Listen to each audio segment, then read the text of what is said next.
दोस्तों नमस्कार। आज हम बात करेंगे ईरान और यूएस के पीस एग्रीमेंट की। 28 फरवरी को यूएस और इसराइल की फोर्सेस ने ईरान पे अटैक किया था। उनकी टॉप लीडरशिप इंक्लूडिंग अयतुल्ला खमेनी और 50 उनके टॉप लीडर उनको मार दिया था। उसके बाद बहुत अटैक होता रहा ईरान के ऊपर। ईरान ने भी इसराइल के ऊपर अटैक किया, साथ में गल्फ कंट्रीज पे अटैक किया। उसके बाद हॉर्मुज़ बंद हो गई और इससे पूरा वर्ल्ड एक तरीके से डिस्टर्ब हो गया और ऑयल की शॉर्टेज होने लगी पूरे वर्ल्ड के अंदर। लेकिन बहुत देर से लोग उम्मीद कर रहे थे कि यहाँ पे पीस हो। फाइनली ये कहा जाता है कि एक पीस एग्रीमेंट साइन किया गया ईरान और यूएस के बीच में, और ये एग्रीमेंट 60 साल के लिए वैलिड, 60 दिन के लिए वैलिड होगा। इसको फिर रिव्यू किया जाएगा। क्या है एग्रीमेंट, इससे क्या फर्क पड़ेगा, क्या इस वार के अंदर ईरान जीता कि यूएस जीता कि इसराइल जीता, कौन जीता, ये भी बात करेंगे। साथ में हम ये भी डिस्कस करेंगे इसके क्या इम्प्लीकेशंस होंगे पूरे वर्ल्ड के ऊपर, और क्या ये एग्रीमेंट परमानेंट होगा कि टेम्परेरी होगा। और बात करने के लिए हमारे साथ बैठे उदय शंकर पानी जी। उदय शंकर पानी जी, फाइनली एग्रीमेंट तो हो गया और ट्रंप की नाक तो बच गई कम से कम, और लेकिन ये अभी तक उम्मीद लगाई जा रही है क्या एग्रीमेंट परमानेंट होगा, क्योंकि यूएस बहुत देर से कोशिश कर रहा था इस वार से बाहर आने की, उसको बाहर निकलने का रास्ता नहीं मिल रहा था। फाइनली रास्ता मिल गया और हॉर्मुज़ खुलने की ऐलान हो गया और ईरान पे सैंक्शन जो लगी थी उसको भी हटाने की बात होगी। आप इसके ऊपर अपने कमेंट दीजिएगा, फिर हम आगे बात करेंगे। सर, ये ईरान लड़ रहा है ईरान के लिए। अमेरिका किसके लिए लड़ रहा है? अमेरिका लड़ रहा है दुनिया के लिए। ईरान सरगना है सारे जितने टेररिस्ट कंपनी ऑर्गेनाइजेशंस हैं उसका सरगना है, वो चला रहा है। उसने दुनिया को डरा धमका के रखा हुआ था बिल्कुल। और आज हमारे अगर ये ट्रीटी हो गई तो उसमें बेसिकली दुनिया का फायदा। देखिए, वो जैसे हॉर्मुज़ का भी है, हॉर्मुज़ का अमेरिका कह रहा है कि नहीं भाई, it should be free for everybody. Iran कहता है नहीं जी, हमारा कंट्रोल मुझे आप एक बात बताइए यहाँ पे, ये वार से पहले तो हॉर्मुज़ खुला हुआ था, तो जब ट्रंप ने अटैक किया तो ही तो बंद हुआ ना। अब खोल के तो कोई इसका सोल्यूशन नहीं होगा। सर, हॉर्मुज़ तो खुला हुआ था, लेकिन बंद किसने किया? ईरान ने बंद किया पहले, उसके बाद अमेरिका ने उसको बंद कर दिया जाके। तो वो तो टिट फॉर टैट चल रहा था जाके। But still I tell you कि ईरान के लिए लड़ रहा है, अमेरिका दुनिया के लड़ रहा है, ट्रंप दुनिया के लिए लड़ रहा है। मैं आपसे, क्योंकि लोग बड़े क्वेश्चन पूछना चाहते हैं, ईरान तो ठीक है अपने सर्वाइवल के लिए लड़ रहा है, अमेरिका दुनिया के लिए कैसे लड़ रहा है? अगर अमेरिका ने वेनेजुएला पे अटैक किया था, क्या दुनिया के लिए अटैक किया था? अपना मतलब था उसका। अगर ट्रंप ने बांग्लादेश के अंदर अपनी फौजें भेज करके यहाँ पे वहां पे जो प्रेसिडेंट थे उनको हटाया, तो क्या दुनिया के लिए कर रहा? देखिए, यूएस दुनिया के लिए नहीं करता, अपने लिए करता। बहुत सेल्फिश कंट्री है दुनिया। और यहाँ पे मैं आपको बता दूं, यहाँ पे रीजन थे क्यों यूएस ने अटैक किया। क्योंकि इसराइल को यहाँ पे दिक्कत हो रही थी, यूएस को दिक्कत हो रही थी कि ईरान न्यूक्लियर वेपन बना रहा है, और जिस दिन ईरान न्यूक्लियर वेपन बनाता तो पहला अटैक तो यूएस के ऊपर करता। इसराइल पे अटैक करने की सोचना पड़ेगा, क्योंकि इसराइल आसपास पे घिरा हुआ है। इसराइल पे अटैक करता तो नेबरिंग कंट्री में फर्क पड़ता। तो यूएस, जैसे आप कहते हैं, ठीक है, मैं ये नहीं कहता कि आप गलत कह रहे हैं, लेकिन यूएस एक बड़ा सेल्फिश कंट्री है। और आपको एक और बात बता दूं, जब यहाँ पे लोगों ने डेमोन्स्ट्रेशन शुरू की थी ईरान के अंदर, तो ट्रंप ने कहा था कि हम आपके साथ हैं, हम आएंगे। उस टाइम पे ट्रंप वहां पहुंचे नहीं और 60,000 लोग मारे। मैंने कुछ वीडियोस देखी है वहां की, जहां पे लोग मरे हुए दिखे, और ये कहते हैं लोग कि वहां पे जो डेमोन्स्ट्रेशन थे, उसके ऊपर जो आईआरजीसी के लोग हैं, उन्होंने सिर पे मशीन गन लगा करके उनको गोलियां मार दी। कोई शार्प शूटर भी नहीं, उधर शार्प शूटर भी नहीं थे, उन्होंने वैसे गोलियां मार दी जो भी डेमोन्स्ट्रेशन थे। और किसी भी फैमिली के अंदर बहुत से लोग मारे गए। और आज लोगों का जो गुस्सा वो आईआरजीसी से नहीं है, उनका गुस्सा ट्रंप से, कि उन्होंने उससे वादा किया था कि मैं यहाँ पे इंटरवीन करूंगा, और जिसकी वजह से लोग डेमोन्स्ट्रेशन करते रहे। उनको लगा कि यूएस इंटरवीन करेगा, यूएस ने तो इंटरवीन नहीं किया। तो वहां पे जो नुकसान हुआ, लोगों का डेथ चली गई। और मैं आपको पहले भी बता दूं एक बात कि ठीक है, यूएस यहाँ पे कोशिश कर रहा है, लेकिन अगर यूएस ने अपने जो अलाइज है उनके साथ रिश्ते खराब न किए होते, इंडिया के साथ रिश्ते खराब न किए होते, गल्फ के साथ रिश्ते खराब न किए होते, इवन उन्होंने अपने जो यूरोपियन यूनियन के साथ या नाटो के साथ रिश्ते खराब न किए होते, सब इनके साथ खड़े होते। इवन आज इनके साथ फ्रांस नहीं खड़ा, ना यूके खड़ा है, ना इनके साथ स्पेन खड़ा है, ना ब्रिटेन खड़ा है, ना जापान खड़ा है, ना कोरिया खड़ा है। वो ट्रंप की गलती की वजह से। मैं ये नहीं कहता कि जो यूएस कर रहा है गलत कर रहा है या ईरान सही है, ईरान बिल्कुल भी सही नहीं है, लेकिन यूएस भी किसी तरीके से सही नहीं है। अगर ट्रंप ने एक इशू के ऊपर बात की होती तो बात ठीक है, मैं जरूर सपोर्ट करता हूँ इसराइल को। इसराइल का सर्वाइवल इस चक्कर के ऊपर है, क्योंकि इसराइल को जीने नहीं देते, और ट्रंप उसको सपोर्ट करा, उसको भी मैं सपोर्ट करता हूँ। लेकिन मेन बात है कि यहाँ पे जो ट्रंप का इशू था कि उसने सारे लोगों को झगड़ा ले लिया, मोल ले लिया, जिसकी वजह से दिक्कत हुई। अगर आज यूक्रेन और रशिया का वार ना होता तो ये वार भी नहीं होता। रशिया कभी भी ईरान को सपोर्ट नहीं करता और चाइना अकेला रह जाता। लेकिन जिस तरीके से वेनेजुएला का तेल बंद किया तो चाइना को ओपनली उसने थ्रेट किया। ये सारे के सारे काम किए जाते हैं डिप्लोमेटिकली, अंदर से किए जाते हैं। लेकिन ट्रंप ने वार्निंग देनी शुरू कर दी चाइना को। इंडिया ने क्या किया? इंडिया ने क्या कोई गलत काम किया है यूएस के साथ जो इंडिया को टारगेट कर रहा है? जब इनके फॉरेन सेक्रेटरी इंडिया के अंदर आए तो इंडिया ने उनको कोई इंपॉर्टेंस नहीं दी, क्योंकि यूएस इंडिया को टारगेट कर रहा था बहुत देर से, ट्रंप से पहले भी टारगेट कर रहा था। चलो आपकी बात मैं मानता हूँ, ठीक है, हम एग्रीमेंट की बात करते हैं क्योंकि लोग कुछ जानना भी चाहते हैं। आपके व्यूज को मैं बहुत ज्यादा अप्रिशिएट करता हूँ, क्योंकि जो आप कहते हैं बड़ी अच्छी बात कहते हैं, गलत बात नहीं है। लेकिन मैं उसके ऊपर काउंटर क्वेश्चन इसलिए कर रहा हूँ कि मेरे कुछ अपने अलग व्यू है उसके चक्कर में क्योंकि इंडिया का इंटरेस्ट नहीं है। हाँ, ठीक है, दो बातें हैं। एक बात मैं खाली एक ही सवाल पूछूंगा, ऐसी कौन सी कंट्री है जो अपना फायदा नहीं देखती? जियोपॉलिटिक्स का सबसे पहले रूल है कि हमारे लिए क्या अच्छा है, अमेरिका देख रहा है उनके लिए क्या अच्छा है as a leader, as a world leader. अभी उसकी गलती ये होगी कि वो वर्ल्ड लीडर बन के बैठा हुआ है। अभी इंडिया वही करेगा। देखो, इंडिया को जितना डराया धमकाया, इंडिया ने कहा साहब आप अपना भजन गाइए, हम अपना भजन गाएंगे, हम वही करेंगे जो हमारे देश के लिए भला है। और वही चीज हर कंट्री करती है। अभी सर प्रॉब्लम क्या हो गई कि अभी इन दोनों का सेटलमेंट तो हो गया काफी, भाई चलो हम तुम्हारे लिए $12 बिलियन छोड़ देंगे, हम तुम्हारे लिए ये कर देंगे, चलो अभी इसके बाद हॉर्मुज में आप कुछ इंटरफेयर नहीं करेंगे, कोई किसी को हॉर्मुज क्रॉस करने के लिए किसी को कोई पैसा नहीं देना पड़ेगा। ये कौन कह रहा है? ये कह रहा है अपना अमेरिकन प्रेसिडेंट बोल रहा है। अच्छा, लेकिन अभी प्रॉब्लम क्या आ गई, क्योंकि उसने तो कसम खाई थी इजराइल ने कि भैया मैं छोड़ूंगा नहीं। जो उन्होंने हरकत की थी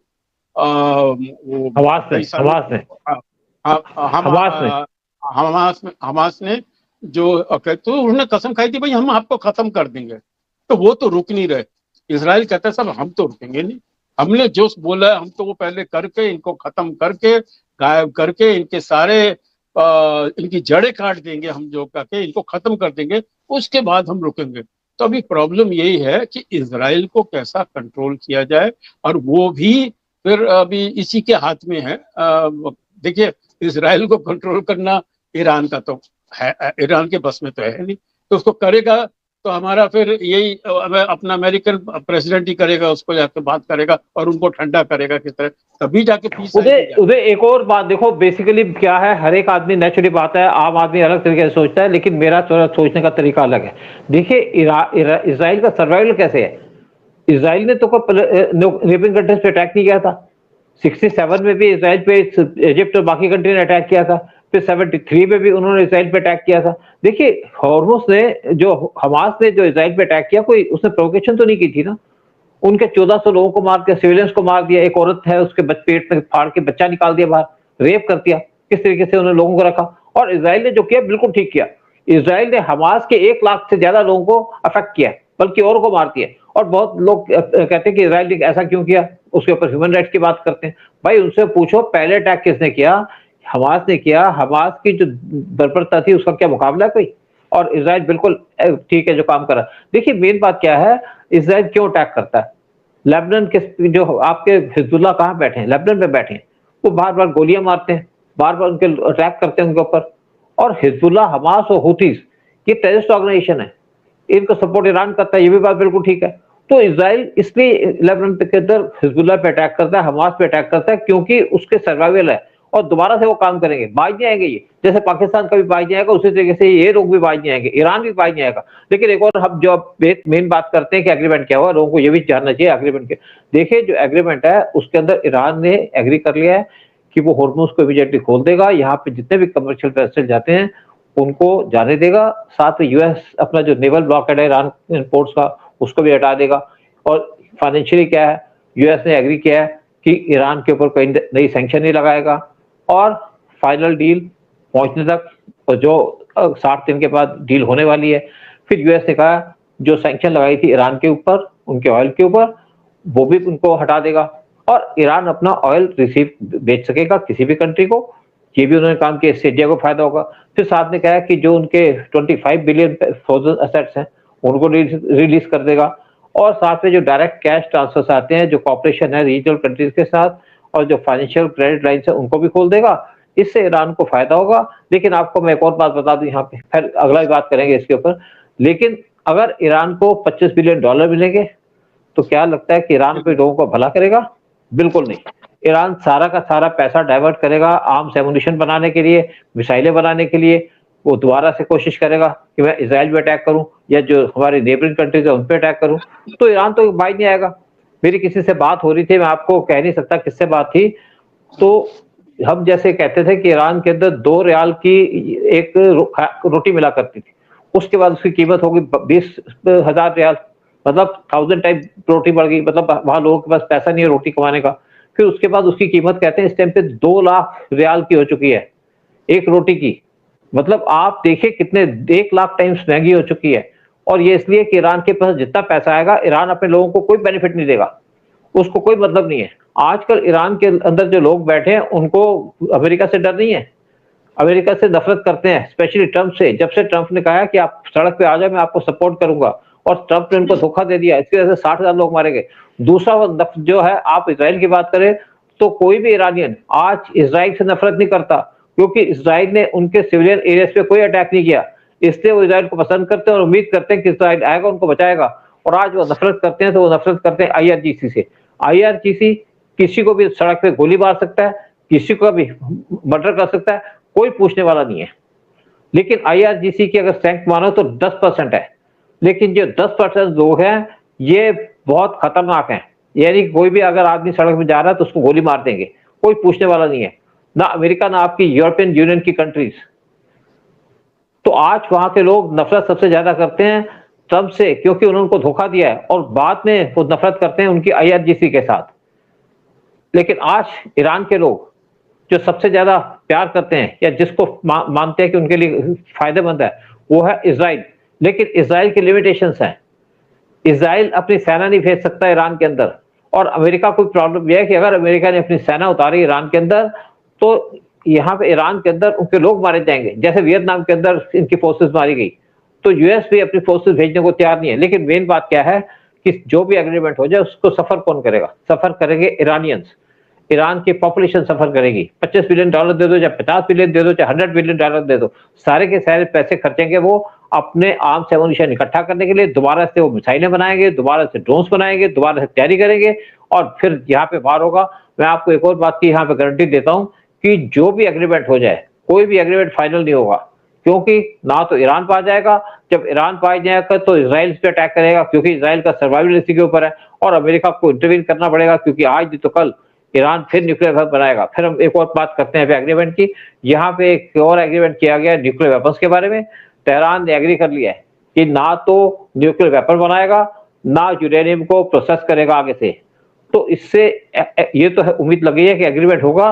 लेकिन क्या ईरान पे भरोसा किया जा सकता है? बिल्कुल भरोसा नहीं किया जा सकता ईरान के ऊपर। ये यूएस भी जानता है, ये आपका इसराइल भी जानता है।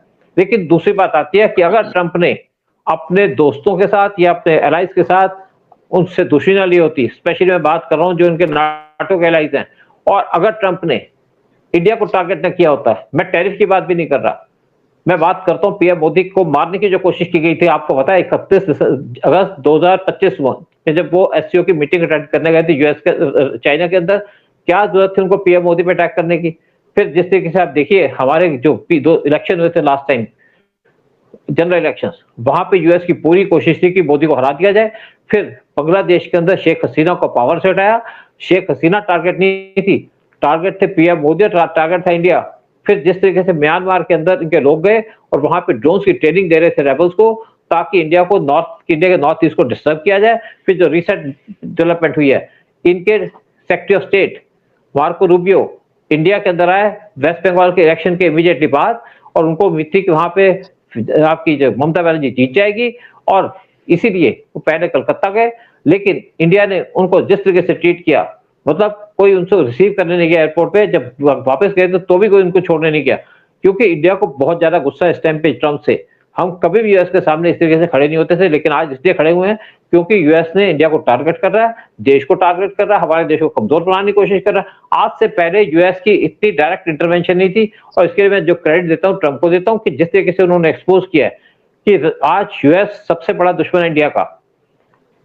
लेकिन सबसे अच्छी खबर यह है कि पीस डील हो गई, यहाँ पे हॉर्मुज खुलने वाला है और ऑयल की सप्लाई जाएगी, क्योंकि इसी वजह से वर्ल्ड के अंदर ऑयल के प्राइसेस $60 बिलियन से बढ़ 60 पर बैरल से बढ़कर के 100 से ऊपर पहुंच गए थे। और आप भी कुछ मुझे बात कर रहे थे कि कुछ गोल्ड वगैरह की भी कीमत बढ़ गई है। बिल्कुल हाँ, अभी हमारा शेयर मार्केट भी उठ गया और अचानक बहुत दिनों के बाद, महीनों के बाद गोल्ड का भी रेट बढ़ा है अभी जाके, यही सोच के कि, लेकिन अभी प्रॉब्लम यह है कि बड़ा फ्रेजाइल लग रहा है ये, कुछ पता नहीं लग रहा क्या होगा, बिकॉज इजराइल अटका हुआ है अपने। सर देखिए, उधर देखिए बेसिकली हम इजराइल को नहीं कह सकते इजराइल लटका है, क्योंकि ईरान पे भरोसा किसी को नहीं है। ईरान आज कह दे कि मैं हमास को सपोर्ट नहीं करूंगा तो सारा कुछ ठीक हो जाएगा। ईरान कह दे कि मैं हिजबुल्लाह को सपोर्ट नहीं करूंगा तो सब कुछ ठीक हो जाए। ईरान कहे कि मैं हुती को सपोर्ट नहीं करूंगा, सब कुछ ठीक हो जाएगा। लेकिन सपोर्ट करेंगे ईरान अपने लोगों को तो कुछ नहीं देगा, कोई पैसा नहीं देगा। साहब आप देखिए कि कोई, जैसा आपने बिल्कुल सही कहा कि कोई बिलीव नहीं करता ईरान के ऊपर, कि ट्रस्ट नहीं है ईरान के। ईरान बड़े एक उसका नेगेटिव अप्रोच है टुवर्ड्स जियोपॉलिटिक्स, लेकिन इंक्लूडिंग इंडिया, यूरोप, कोई भी कंट्री उसके अगेंस्ट नहीं जा रहा, क्योंकि जिस तरह से वो पोजीशनड है वो बहुत काम आने वाला है। मतलब उसका जो सारे रूट का अंदर वो कंट्रोल कर सकता है, तो इसलिए nobody is rubbing them the wrong way. Iran से झगड़ा नहीं बोल रहा, ईरान के साथ दोस्त बना के चल रहे हैं आके कि भैया तू अपने लिए एज ए दुश्मन, as a friend, we are very neutral to you, क्योंकि उनको पता है कि आने वाले टाइम पे ये काम आएगा ईरान। उदय देखिए, अभी जब पीएम मोदी फ्रांस में गए तो वहां पे भी एक मीटिंग होनी थी, हाई लेवल मीटिंग, जहां पे हॉर्मुज को खोलने की बात थी। इवन इटली ने ईरान को क्रिटिसाइज किया कि आप हॉर्मुज कैसे बंद कर सकते हो। देखिए मेन रीजन क्या है, मेन रीजन है ट्रंप। ट्रंप ने जिस तरीके से अपने एलाइज के साथ दुश्मनी की ली, जिस तरीके से इंडिया को टारगेट किया, उसकी वजह से आज ट्रंप अकेले पड़ गए हैं और ट्रंप के साथ कोई नहीं खड़ा। और ट्रंप को बड़ी सूद साहब, लेकिन ट्रंप तो ये बोल रहा है कि भाई Hormuz should be open for the entire world, कोई उसके ऊपर टैक्स नहीं लगना चाहिए। वो तो बोल रहा है, उसकी मजबूरी है। देखिए उसकी मजबूरी है। ट्रंप तो हॉर्मुज तो पहले भी खुला हुआ था, वार से पहले भी खुला था, तो वार के बाद ही बंद हुआ है ना। ईरान ने बंद किया ना, ईरान ने बंद किया क्योंकि यूएस ने अटैक किया उसके ऊपर। मैं ये नहीं कह रहा, मैं जस्टिफाई नहीं कर रहा ईरान को, मैं जस्टिफाई नहीं कर रहा यूएस को, लेकिन मेन बात है कि आज ट्रंप के साथ अगर बाकी लोग होते, इनके साथ नाटो कंट्रीज होते, तो उसको इतनी दिक्कत ना होती, क्योंकि सारे इस टाइम पे देख रहे थे कि ये इशू है ईरान, ये इशू है यूएस का। तो ट्रंप के सामने कोई आ नहीं रहा कि आप जरूर करो अपना काम, हमें क्या मतलब। तो ट्रंप ने जैसे टारगेट किया, आप मुझे बताइए कि क्या जरूरत पड़ी थी ट्रंप को या उनकी नाटो या आपकी यूएस को शेख हसीना को हटाने की?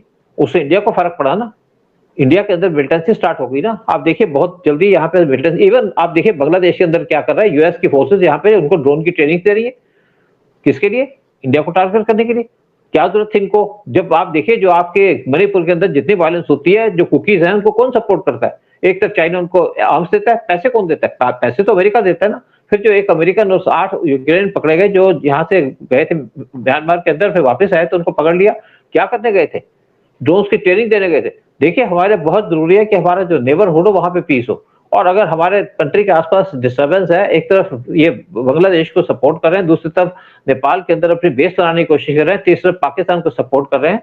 पाकिस्तान की हिम्मत है कि इंडिया के सामने खड़े होने की? हिम्मत इसलिए है कि यूएस उसको सपोर्ट करता है, यूएस उसको उगलाता है, यूएस उसको जो जितनी भी मिलिटेंसी होती है, अगर पाकिस्तान पे अटैक किया जाए या पाकिस्तान को कंट्रोल किया जाए, सारा ठीक हो जाएगा। ये बात ह्यूमन राइट्स की करते हैं। पीओके के अंदर हजारों लोगों को मारा जा रहा है, आप बलूचिस्तान के अंदर कितने लोगों को मारा जा रहा है, यूएस ने तो कोई बात नहीं की।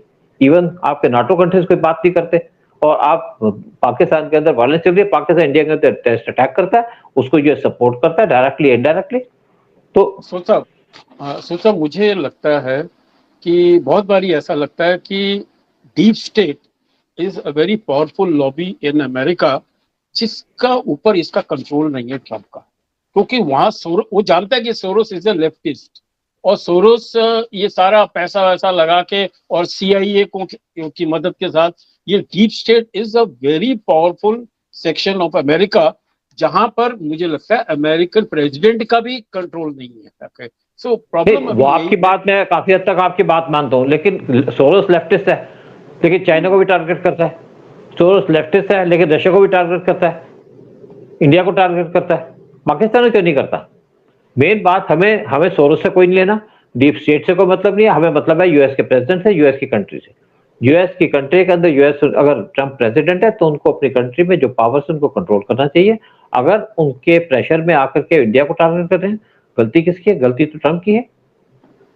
चलो कोई बात नहीं, हम लेकिन हाँ, लेकिन हम ऐसा है कि बात करते करते काफी डायरेक्शनलेस हो गए, बहुत सी बातें करनी थी यहाँ पे, लेकिन मेन रीजन है हॉर्मुज खुल गया और अब चीजें सस्ती होंगी, ऑयल सस्ता होगा। ऑयल के जो रेट बढ़ चुके थे $100 से ऊपर, वो नीचे पर बैरल, वो नीचे आ जाएंगे और नीचे आने से सारे वर्ल्ड की इकोनॉमी में फर्क पड़ेगा, छोटी कंट्रीज को ज्यादा फर्क पड़ेगा, इंडिया को भी फर्क पड़ेगा, क्योंकि इंडिया के जो इम्पोर्ट है ऑयल का वो नंबर 2 पे आता है बढ़ के, चाइना के बाद इंडिया का आता है। लेकिन पीएम मोदी को हमें क्रेडिट देना पड़ेगा, जिस तरीके से पीएम मोदी ने सिचुएशन को संभाला। उन्होंने जब यहाँ से ऑयल आना बंद हो गया तो उन्होंने ऑयल लेना शुरू कर दिया वेनेजुएला से, रशिया से हमने जो ऑयल लेना था उसको इंक्रीज कर दिया, और जो गैस है हमें यूएस दे रहा है इस टाइम पे। साथ में बहुत सी कंट्री, स्पेशली अब यूएई की बात करेंगे, यूएई ने भी कह दिया कि मैं जो गल्फ का जो कंट्रोल था पेट्रोल के ऊपर, उससे बाहर आ गया और वो इंडिया को ऑयल और गैस दे रहा है। इसी तरीके से जो ओमान है, जिसके साथ हमारे बड़े फ्रेंड रिलेशंस हैं, उन्होंने भी इंडिया को ऑयल और गैस देने के लिए बहुत ज्यादा बढ़ के काम करना शुरू कर दिया,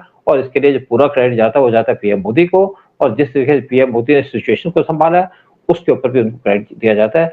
लेकिन मेन बात है कि हॉर्मुज खुल गया, और ठीक है, हम यही चाहते हैं कि यहाँ पे पीस हो और यहाँ पे ऑयल और बाकी चीजें मिलती रहे वर्ल्ड को। लेकिन साथ में एक और बात खबर कहने की है कि जो इंडिया का जो रीजन है अंडमान निकोबार आइलैंड के पास, वहां पे बहुत सी गैस मिली है, कब तक निकलेगी उसके लिए टाइम लगेगा, क्योंकि हमारी कुछ भी कही। हाँ सर, उसकी मेरी खबर है कि वहाँ कुछ नेवी के लोग हैं जो मेरे दोस्त हैं, उन्होंने कहा कि गैस तो मिला है and it is a very big find, but technical problem एक है कि वो 3,000 मीटर नीचे है, which is a very big distance. तो वो टेक्नोलॉजी अभी आई नहीं है, वो टेक्नोलॉजी क्रिएट करनी पड़ेगी टू गेट द गैस इतनी डेप्थ से।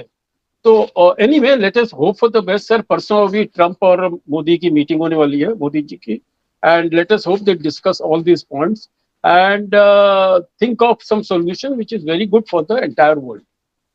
हाँ, चलो प्रोग्राम यही खत्म करते हैं, फिर आपसे रिक्वेस्ट करते हैं चैनल को सब्सक्राइब कीजिएगा, वीडियो को शेयर कीजिएगा।